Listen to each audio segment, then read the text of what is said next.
80절이나 되는 1장이지만 1장이기 때문에 다 같이 읽었고, 읽음으로써 이 말씀 자체에 여러분들이 은혜가 있기를 바랍니다. 제 말보다도 그냥 성경에 기록된 이 구절들을 따라서 또박또박 읽노라면 그 자체가 은혜가 됨을 알 수 있습니다. 우리가 읽는 이 성경을 누가복음이라고 그렇게 지칭을 합니다. 왜냐하면 누가가 기록했다라고 그렇게 여기기 때문에 그렇습니다. 근데 이제 누가복음을 1장부터 다 읽어보시면 24장까지 이 책을 기록한 사람이 누구인지 말하고 있지는 않습니다. 그러니까 알 수가 없죠. 자기가 그 저자라고 밝히지를 않았으니까. 그런데 이제 전승에 의해서 그러니까 초대교회 때부터 이 복음서는 누가가 썼다 이렇게 전해져 내려오기 때문에 누가복음이라고 이렇게 이름을 붙이는 겁니다.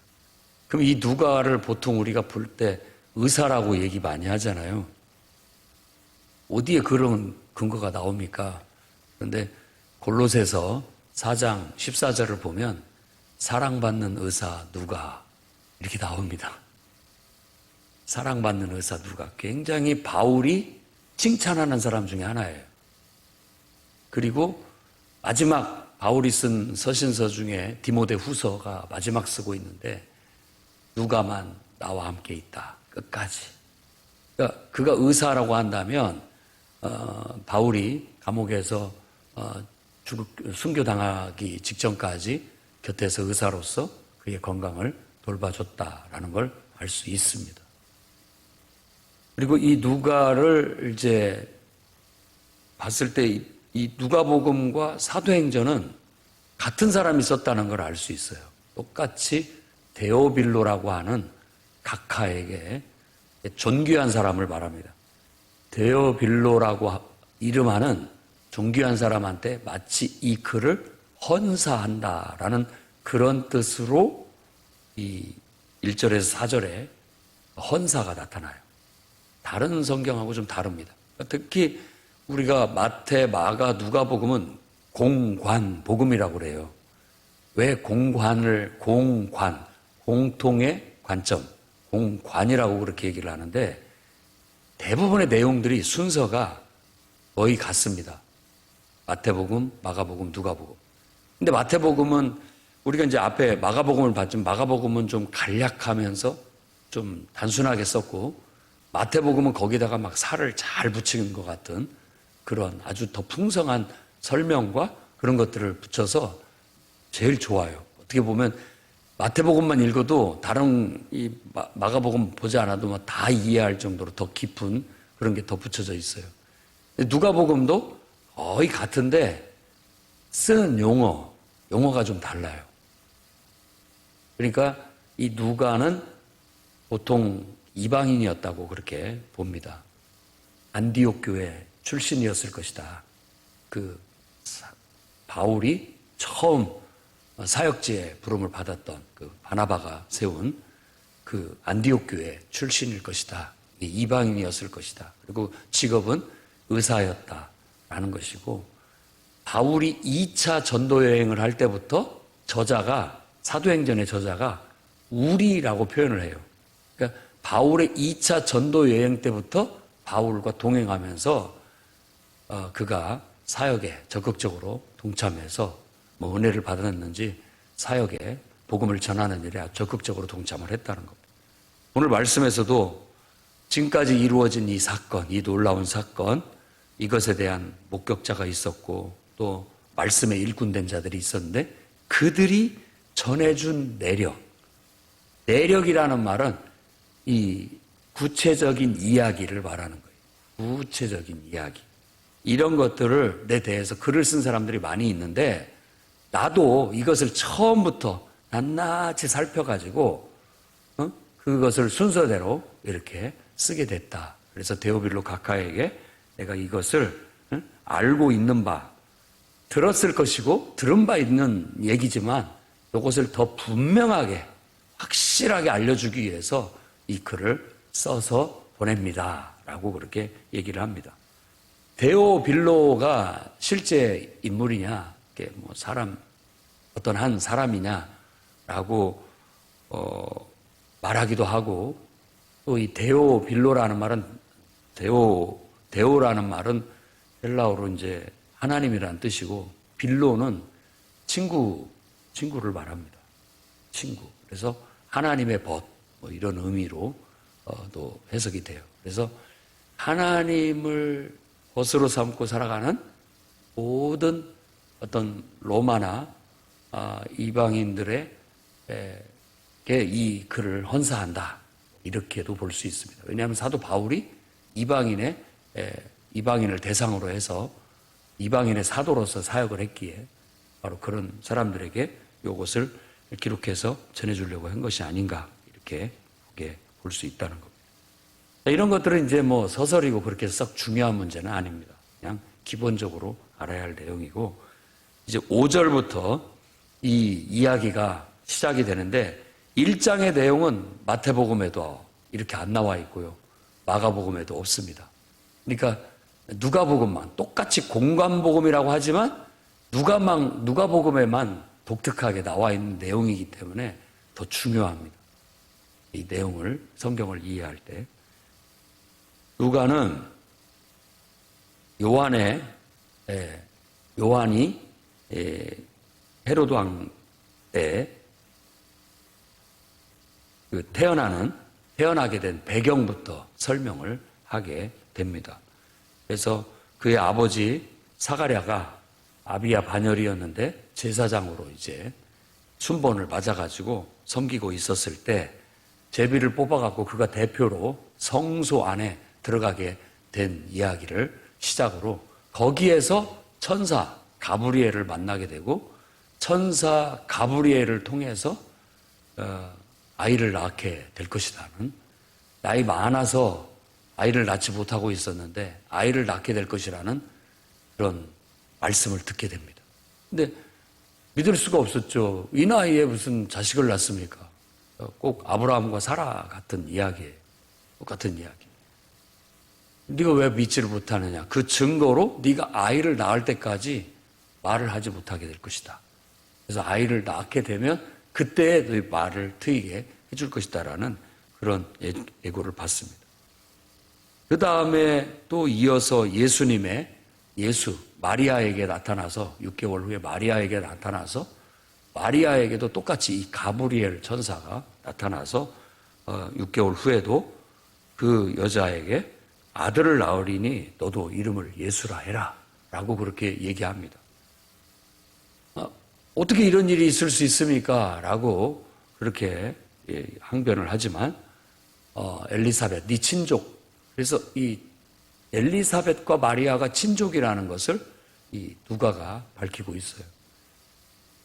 둘이 친족이었고 6개월 사이로 요한이 태어나고 예수께서 태어나셨다라는 것도 알 수 있는 거죠. 자세히 살폈다고 그가 말하는데 남들이 놓친 부분들을, 다른 성경에 놓친 부분들을 자세히 살펴서 그런 부분은 좀 알아야 되겠다라는 것을 이 누가가 강조하도록 하나님이 성령으로 그를 이끌었다고 볼 수 있습니다. 그래서 여기서도 똑같이 그런 아이를 낳을 것이라는 얘기를 했을 때 처녀임에도 불구하고 그가 그 말을 듣고 주의 여종이오니 말씀대로 내게 이루어지이다. 어떻게 보면 이 1장에서 가장 중요한 신앙 고백이 나타납니다.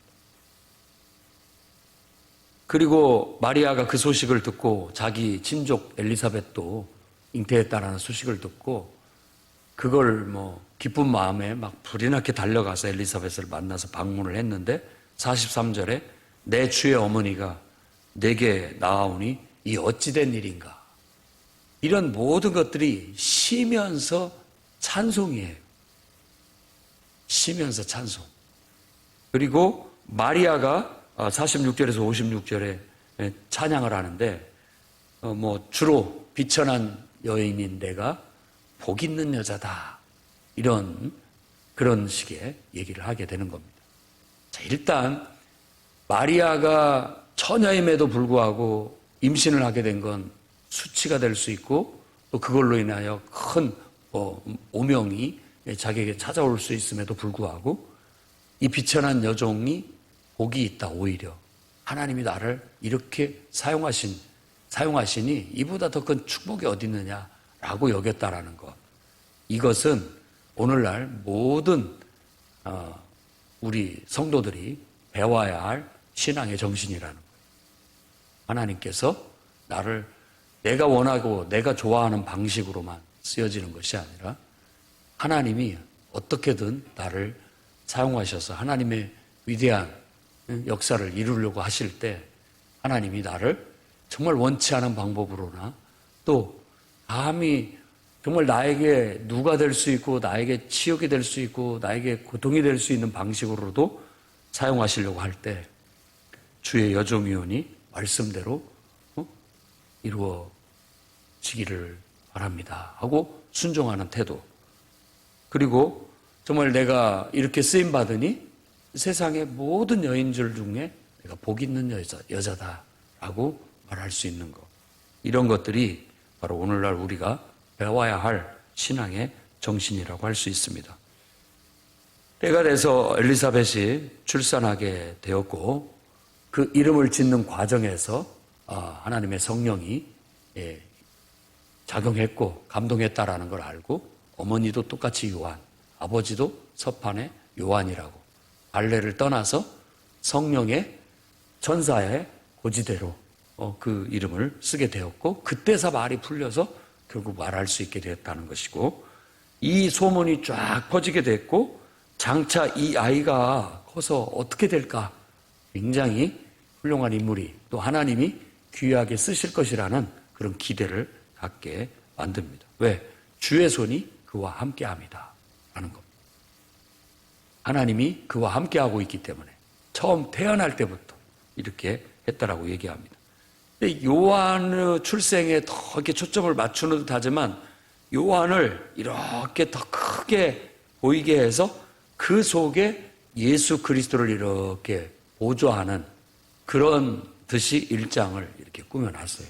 그래서 복중의 아이가 서로 알아보고 뛰놀고 기뻐했다라고 얘기한 것처럼 이 앞으로 침례를 주는 세례 요한이 될 이 요한은 바로 예수 그리스도 곧 주의 길을 예비하는 만왕의 왕이고 우리를 구원하실 구원자, 위대한 왕이 되실 그분을 보좌하는 그의 길을 준비하는 그야말로 이사야서나 말라기서에서 말하는 주의 길을 예비하는 사역을 감당하는 것을 기뻐하는 그런 사명이 있는 것으로 묘사를 하고 있습니다.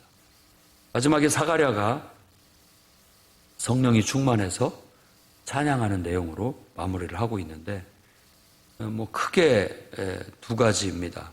하나님이 구원하신 것에 대한 구원을 나타내시기 위해서 이와 같은 역사를 일으켰다는 것에 대한 찬양, 그리고 하나님이 바로 아브라함에게 주신 언약을 잊지 않고 기억하셨고 그것을 성취하고 계시다라는 그런 찬양을 하게 되는 겁니다. 그래서 그 아이에게 태어난 아이에게 축복하죠. 이 아이가 지극히 높은 자의 선지자가 될 수 있기를 바라는 간절한 마음이 있습니다.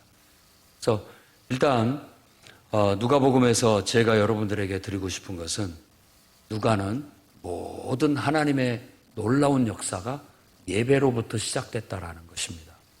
그걸 강조하고 있어요. 여러분, 예배는 모든 역사의 시작이에요. 여러분이 성소 안에 들어가서 하나님을 뵙고 하나님을 만나고 거기서부터 하나님의 음성을 듣고 그때부터 역사가 시작되고 기적이 일어나기 시작하고 하나님의 뜻이 성취되기 시작하는 거예요. 예배를 무슨 정말 최고로 여겨야 됩니다. 예배는 내 인생의 축복의 보고고 내 인생의 은혜의 보고고 거기에서부터 모든 것이 흘러나오는 거예요. 거기에서부터. 할 수만 있으면 여러분들은 성소에 들어가서 정말 하나님의 임재 속에서 하나님의 음성을 듣고 그 놀라운 역사가 일어날 수 있도록 해야 됩니다. 그래서 누가가 기록한 두 개의 성경에서 강조하고 많이 쓰고 있는 용어, 다른 데서는 그냥 성령이라고 얘기를 했다면 항상 이 누가는 성령 충만, 이걸 강조합니다. 성령 충만. 예배를 통해서 우리가 성령의 충만함을 받아서 성령의 역사로 모든 일들이 일어나는 거예요. 모든 일들이. 여러분이 새벽 예배 와서 또 저녁 예배 와서 예배 드리는 걸 축복으로 하시기 바랍니다. 왜냐하면 그 한 번의 예배가 여러분의 인생을 완전히 바꿔놓을 수 있다니까요. 여러분의 인생의 운명을 바꿔놓을 수 있어요. 나이 많아 늙어서 아이 낳지 못하는 그 두 부부가 이 예배를 통해서 아이를 낳고 그 아이가 특별한 역사가 일어나는 거예요. 특히 정말 아이를 낳는 것이 어려운 사람들이 기도로 아이를 낳게 됐을 때 성경에 그런 인물들이 많이 나타나는데 그런 인물들은 다 위대한 인물들이 됐어요. 축복이 여러분에게도 나타날 수 있도록 정말 하나님이 여러분을 예배의 자리로 부를 때 쏙 들어가서 하나님을 뵙고 그분께 말씀을 받으십시오. 하나님의 약속의 말씀. 그리고 거기서부터 하나님의 기적이 시작되고 놀라운 역사가 시작될 수 있다는 것.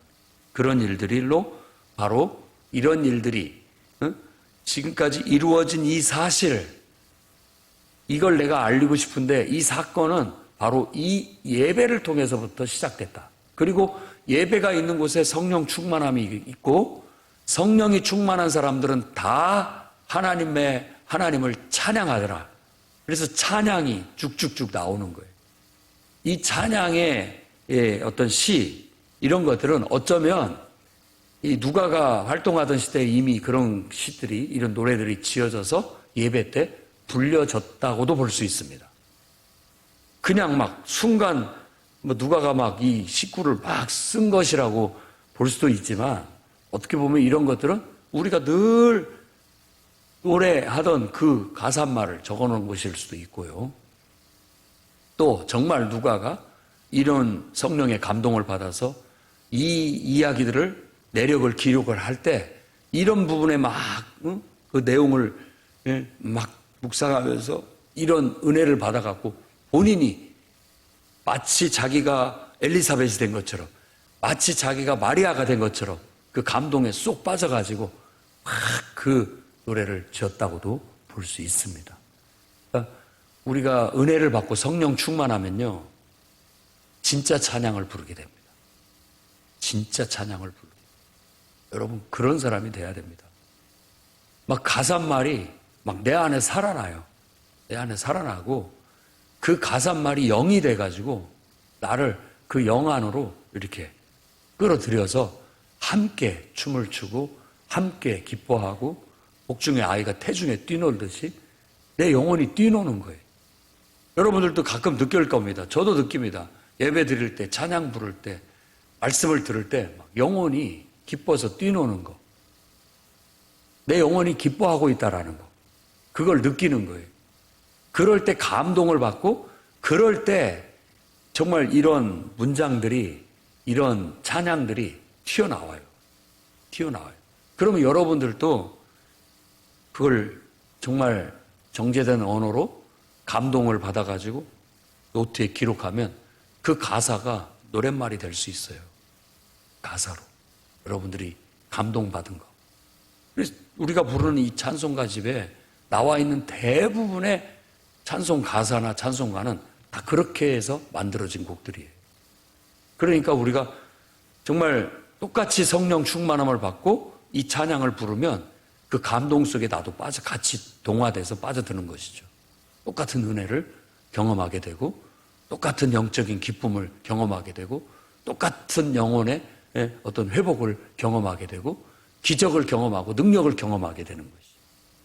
이런 내용들로 1장을 누가는 기록을 하고 있어요. 그래서 무엇보다도 이걸 읽고 있느라면 내가 예배 속에 들어가는 것 같고 정말 하나님의 임재 속에서 같이 찬양 부르고 같이 하나님의 말씀이 주어졌을 때 나도 동일한 고백으로 하나님의 말씀 앞에 순종하고 행하겠노라고 고백이 되어지는 것. 예배의 요소가 이 1장 속에 다 들어있다. 하나님의 임재 속에 예배에 참여해서 말씀을 듣고 그거에 대한 반응으로 찬양을 부르고 그거에 대한 반향으로 말씀에 순종하겠다는 고백이 나오고 그걸로 인해서 하나님의 말씀이 그대로 이루어졌다라는 걸 강조하고 있는 거예요. 이게 신앙이에요. 그게 신앙생활이라고. 예배드리고 말씀을 받고 찬양으로 화답하고 그 말씀을 순종하겠노라고 고백하고 그 말대로 그대로 이루어졌다. 그게 전부입니다. 그래서 아주 정말 성령의 감동을 받아서 누가가 이 글을 썼다는 게 절절히 느껴지고 우리의 인생 속에 똑같은 이와 같은 예배가 이루어지기를 바라고 여러분 삶에도 말씀을 받고 그 말씀을 감동, 성령 충만함을 받아서 여러분들도 진정한 찬양을 드리고 그 말씀 앞에 무릎 꿇고 주의 종이오니 말씀대로 되기를 바라나이다. 순종하겠습니다. 고백하고 그 받은 말씀이 그대로 여러분의 삶 속에서 열매로 맺어지는 그대로 이루어지는 그런 놀라운 축복을 경험하시기 바랍니다. 그러면 내가 이렇게 하나님 앞에 쓰임받는 게 나를 통해서 하나님이 일하시고 역사하시는 것에 기뻐하고 감사하고 그것이 마땅히 하나님을 섬기는 자의 마땅한 본분이고 삶이다 라고 여러분들도 증언할 수 있고 그렇게 살아갈 수 있는 축복이 있기를 주의 이름으로 축원합니다. 기도하겠습니다. 거룩하신 주님, 예배의 자리로 우리를 깨워주시고 불러주셔서 감사합니다. 주의 임재의 깊은 곳에 나아가게 하시고 오늘도 성령의 충만함 속에 우리가 사로잡혀 천사를 통해 하나님의 음성을 듣게 하시고 기록된 말씀을 통해 하나님의 음성을 듣게 하시고 그 말씀이 우리에게 영원히 기뻐 춤추게 만들고 노래하게 만들고 하나님을 찬양하게 하옵소서. 주의 말씀에 반응하여 기꺼이 주의 종이오니 주님 뜻대로 순종하겠노라 고백하게 하시고 그 말씀이 우리의 가슴 속에 인격 속에 우리의 삶의 상황 속에 떨어져 뿌리를 내리고 그대로 이루어져 열매 맺는 놀라운 역사를 경험하게 해 주옵소서. 살아 평생 주님의 손에 붙들려 주님의 말씀이 우리 마음밭에 떨어져 그 말씀대로 이루어지는 그런 삶을 살기를 원합니다. 우리의 삶이 예배가 되게 하시고 하나님을 향한 찬양이 되게 하시고 하나님을 향한 순종이 되게 해 주시옵소서. 예수님 이름으로 기도드립니다. 아멘.